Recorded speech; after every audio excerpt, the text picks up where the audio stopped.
campo y al mar. Polar Comunicaciones, información oportuna y confiable. Es ciudad, donde quiera que vayas, se escuchará Radio Polar, tu Polar.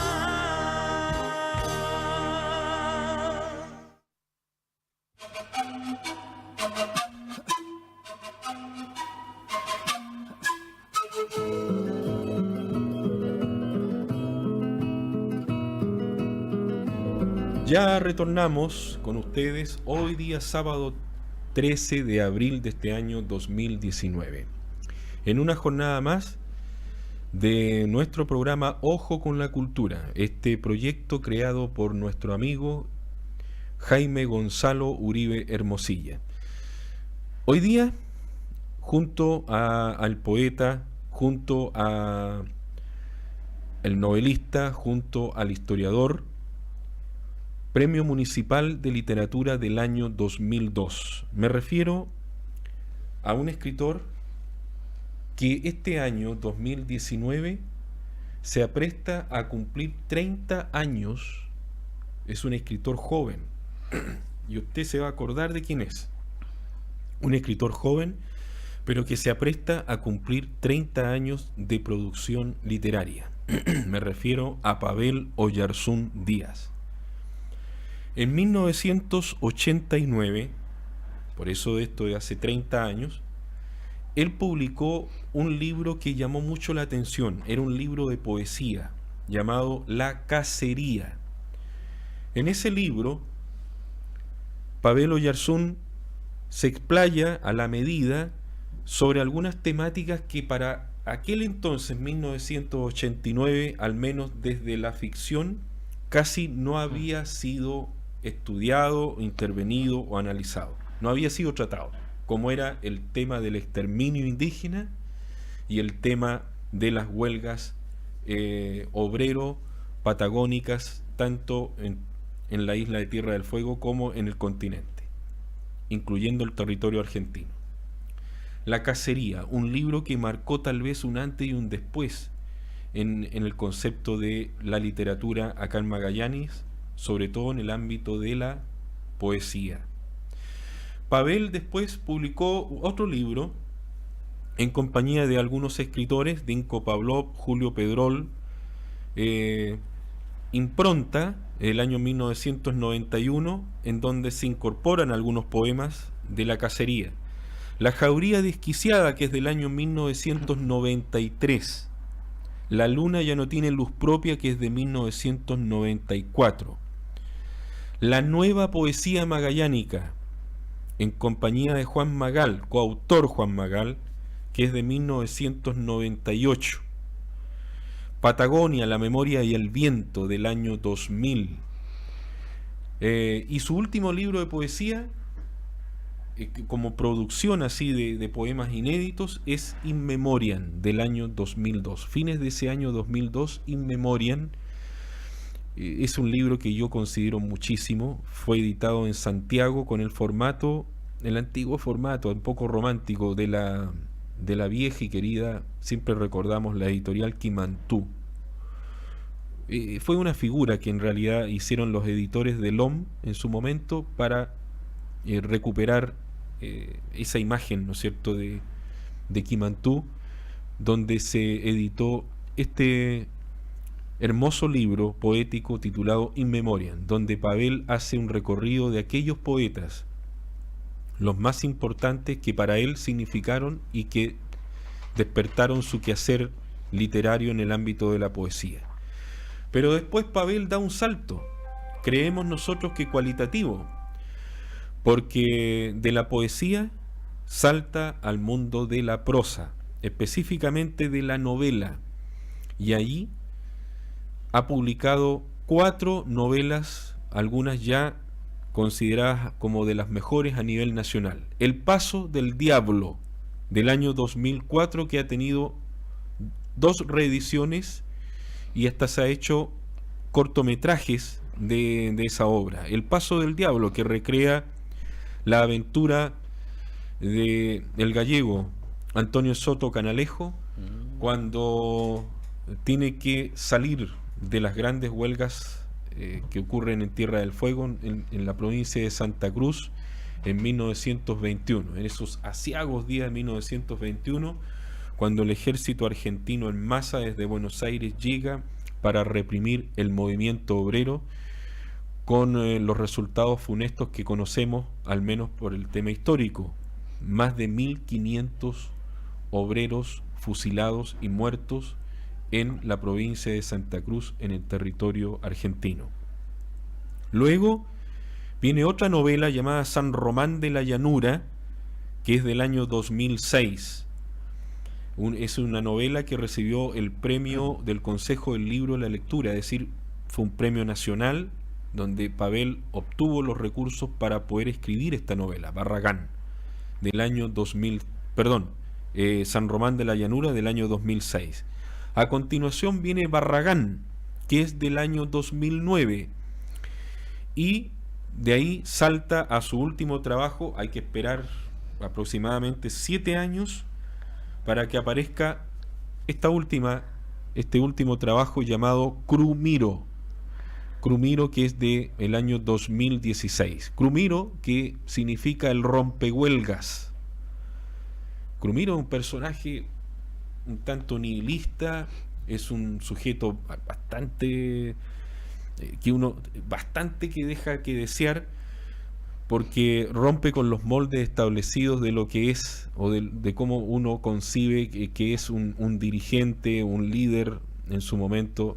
Es en cierta medida el antihéroe, pero que también tiene su lado B, su lado C, como se diría, y ciertas patologías y ciertas perversiones que Pavel trata incluso de forma bastante descarnada en esta última novela de él. Que sabemos que Pavel está escribiendo otra novela. Pronto a lo mejor lo vamos a tener en nuestro programa. Perdón, hoy día... ¿Barragán tiene alguna relación con el teniente Tomás Barragán? El teniente Tomás Barragán, ya. del año 2009. Ya, perfecto.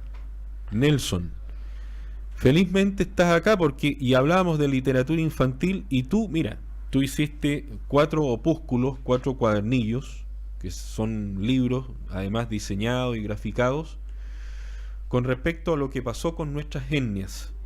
A cada una de las 4 etnias principales, ¿no es cierto?, los Aoniken, los Cahuéscar, los Selknam y los Yámanas, tú les haces 4 libros que están ahí, que los podemos ver, etnias aborígenes en la Patagonia. Píntame, ¿no es cierto? Está dirigido al mundo infantil. La literatura infantil, tan de boga hoy en día. Nelson, ¿cómo ha sido esa experiencia para ti? Bueno, ¿cómo se gestó? Yo te cuento lo que he vivido. La verdad es que algunas educadoras un día me tiraron las orejas, digamos, porque me dijeron, oiga, usted escribe, ¿no es cierto? Escribe en el diario, ha hecho algunos libros para los turistas, para los estudiantes, pero nosotros que queremos trabajar el tema con los niños no tenemos material, vamos a las librerías y no encontramos sobre nuestras etnias aborígenes. Y la verdad yo quedé pensando la idea, pero también un poco me asustó, porque nunca había incursionado en este complejo mundo que es el sencillo mundo infantil. No es fácil ser sencillo. Y bueno, yo le dije, mire, tía, si ustedes me ayudan, porque todo esto es un trabajo de equipo, ¿no es cierto?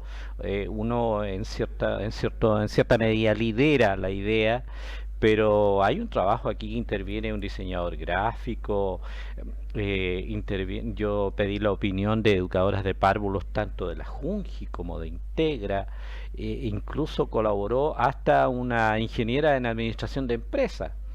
Y finalmente resultó esto. Estos son 4 pequeños libros, uno para cada una de las principales etnias de la Patagonia, porque, ¿no es cierto?, tenemos por ahí, se mencionan los Jauch, los Guaycurúes, pero los 4 grupos principales son los Tehuelches, los Selknam, los Cahuéscar y los Yaganes. Y en forma de cuento se le relata, ¿no es cierto?, quiénes fueron los tehuelches.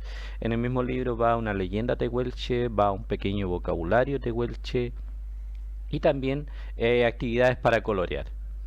Y la verdad ha tenido bien buena aceptación. Yo sé que lo están utilizando en algunos establecimientos educacionales.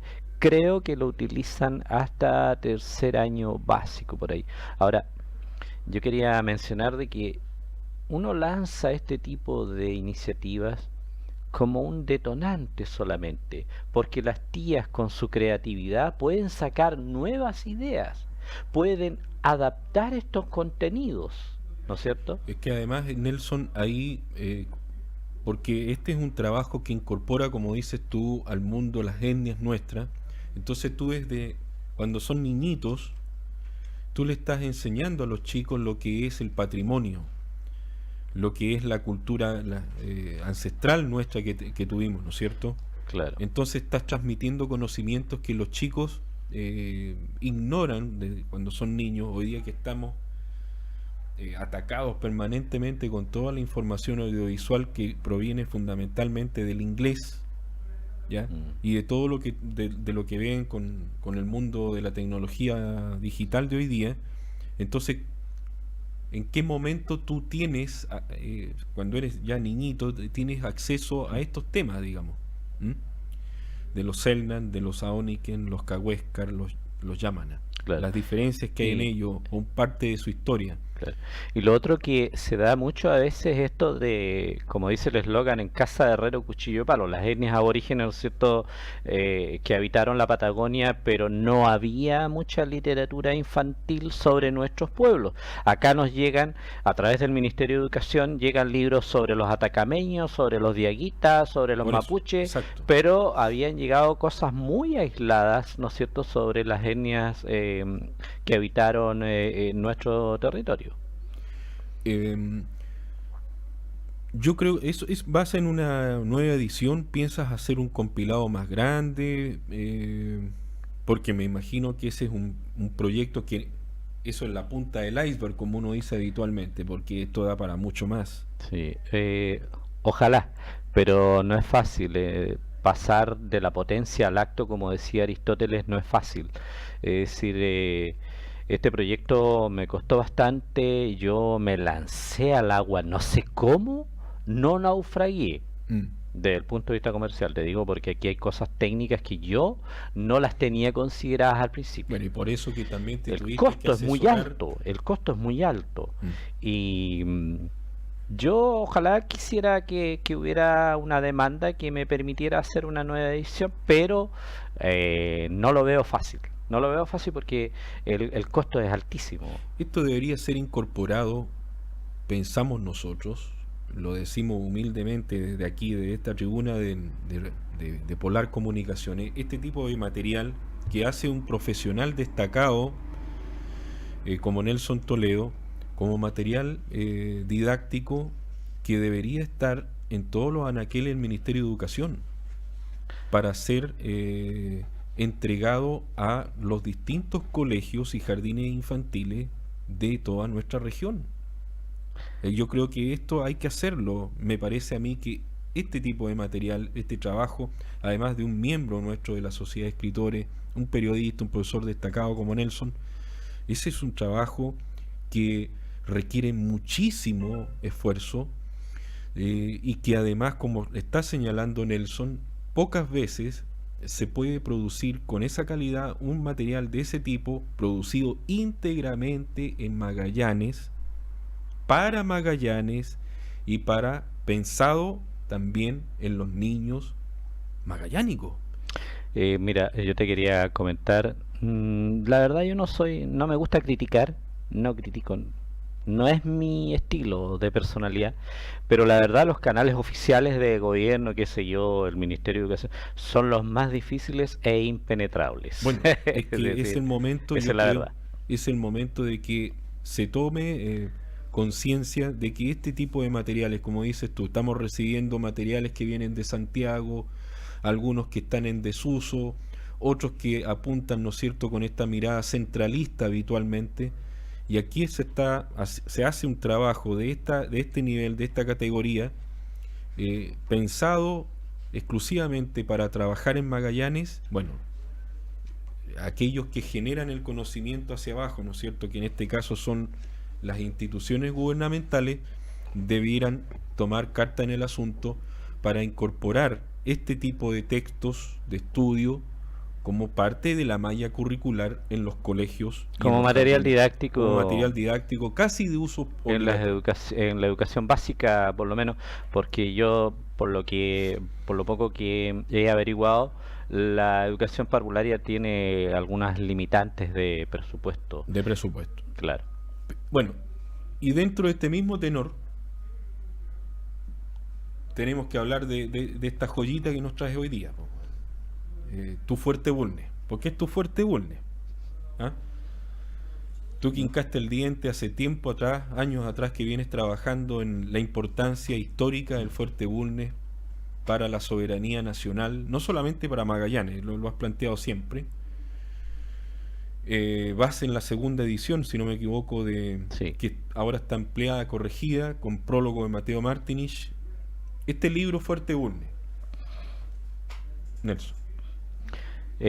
Bueno, como bien dijiste, esta es la segunda edición. Tuve la suerte de que la primera edición tuvo una buena acogida, de modo que me arriesgué y hice una segunda edición. La primera edición yo le pasé un ejemplar, también me arriesgué y le pasé un ejemplar a nuestro Premio Nacional de Historia, don Mateo Martinich, para tener su opinión, su evaluación, lo que no deja de ser arriesgado. Pero don Mateo es bastante severo, ¿no es cierto? Bueno, afortunadamente él me hizo un comentario bastante positivo. Me dijo que el libro estaba muy apegado a la verdad histórica, que además estaba entretenido, y tuvo la gentileza don Mateo de hacer un prólogo que se incorpora en la segunda edición. Y además don Mateo me sugirió también que amplíe la primera edición con nuevos temas que están en la segunda edición. Fuerte Bulnes, la historia secreta. La gente va a querer adquirir el texto. ¿Cómo lo hacemos? Bueno, me incluyo. ¿Cómo lo hacemos? Yo tengo el primer texto, ¿no es cierto? Adquirimos el primer texto, pero en esta segunda edición que está mejorada, corregida, ampliada, ¿cómo lo hacemos? Está en los canales tradicionales, en todas las librerías está disponible, y por supuesto también con el autor se puede conseguir. Ahora, respecto de los contenidos de Fuerte Bulnes, a mí me gustaría destacar Dale. el tema que me parece que es más fuerte, el hecho de que en Fuerte Bulnes tú sabes que tenemos, ¿no es cierto?, los restos del padre del famoso pintor francés Paul Gauguin.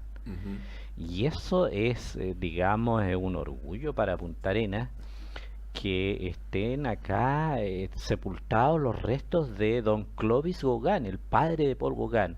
Y la historia es súper entretenida, tú debes conocerla, ¿no es cierto?, de que iba pasando la familia Gauguin en la fragata francesa Albert. Ahí tenemos en pantalla un autorretrato de Paul Gauguin. Y hoy día que los países y las regiones buscan tener hacer suyos a personajes importantísimos a nivel mundial, podemos decir que Paul Gauguin en cierto modo es magallánico, porque tiene a su padre enterrado aquí. Ese vínculo permanece hasta hoy, ¿no es cierto? Entonces yo creo que ese es un tema que no se le ha dado suficiente difusión. Paul Gauguin, solo por mencionar un detalle de su obra, el año 2015 una pintura de Paul Gauguin, tú sabes que se vendió en casi 300 millones de dólares. No me equivoqué en la cifra, son 300 millones de dólares. Con esa pura pintura nosotros podríamos construir 300 hoteles, cada uno con un valor de $1 millón. Bueno, y el padre de este señor está enterrado aquí a 60 kilómetros de Punta Arenas. Y no sabemos absolutamente nada, no lo consideramos para nada. ¿Ah? Así que ahora... Es más, claro, los guías turísticos, Víctor, no lo mencionan. Creo que hay algunas razones de seguridad por ahí. Ya. Pero no podemos, es decir, yo entiendo, ¿no es cierto?, que si mencionamos esto, la gente puede intentar incluso llegar a la profanación, ¿no es cierto? Sí, por supuesto. Pueden empezar a buscar los huesitos y llevárselos a Francia, venderlo, qué sé yo, pueden ocurrir cosas desagradables. Pero de alguna manera tenemos que subsanar eso y debe estar abierto al público. Habrá que hacer, no se me ocurre qué cosa, no sé, un cerco, que eso esté debidamente protegido, pero una joya de ese nivel, que es un orgullo para la región, no podemos tenerla oculta. Pero dentro de la investigación que tú realizas de esta historia secreta del Fuerte Bulnes, hay un montón Sí, de por supuesto. episodios, Sí, por supuesto.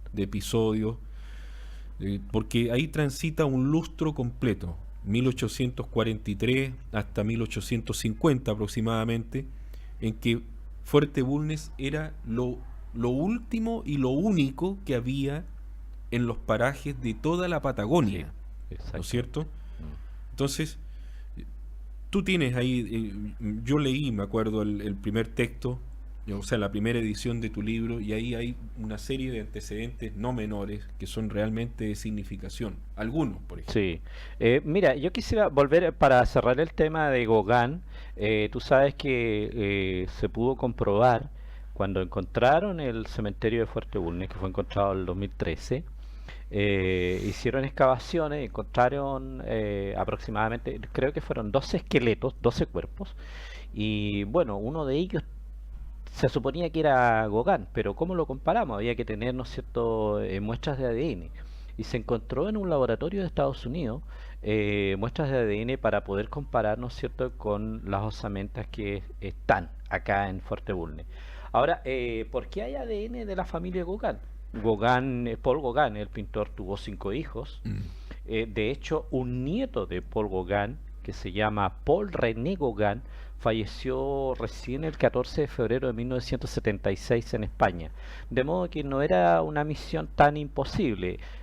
Más difícil es comprobar, por ejemplo, la identidad de los otros cuerpos, donde no hay ADN, y ahí se pone realmente cuesta arriba la tarea. ¿Qué es lo que viene ahora con Fuerte Bulnes, la historia secreta? ¿Va a hacer una presentación oficial? ¿Tienes pensado algo más? Yo creo que ya pasó, porque ya en la segunda edición... Pero es una edición nueva prácticamente, ¿no? Sí.